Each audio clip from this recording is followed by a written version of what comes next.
দেখতে যেমন লোভনীয়, খেতেও কিন্তু অসাধারণ টেস্টি। দেখতে থাকুন পুরো ভিডিওটা।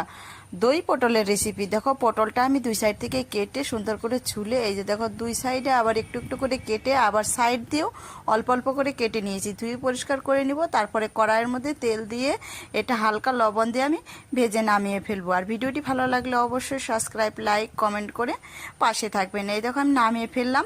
ওই তেলের মধ্যে আরেকটু দিয়ে দিচ্ছি সর্ষের তেল। তারপরে দিয়ে দিচ্ছি দারচিনি আর পেঁয়াজ গ্রেট করা। এদিকে দিয়ে দিচ্ছি আদা বাটা আর রসুন বাটা।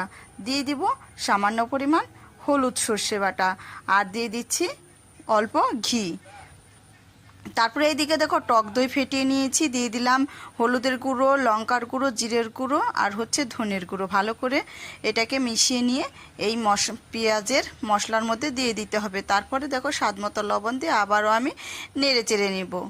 তাহলে বাড়িতে এইরকম সহজ পদ্ধতিতেই বানিয়ে ফেলতে পারেন দই পটলের রেসিপি। যখন একটু কষানো হয়ে যাবে মশলা দিয়ে, তখন একটু সামান্য পরিমাণ জল দিয়ে দিব। জলটা যখন ফুটে আসবে তখন আমি ভেজে রাখা পটলগুলো দিয়ে দিচ্ছি। সামান্য পরিমাণ চিনি দিয়ে দিব। তারপরে দেখো কতটাও একটা সেন্ট বেরিয়েছে, আর খেতেও কিন্তু অসাধারণ টেস্ট। তাহলে বাড়িতে ঝটপট করে বানিয়ে ফেলুন দই পটলের রেসিপি। অসাধারণ দেখতে আর খেতেও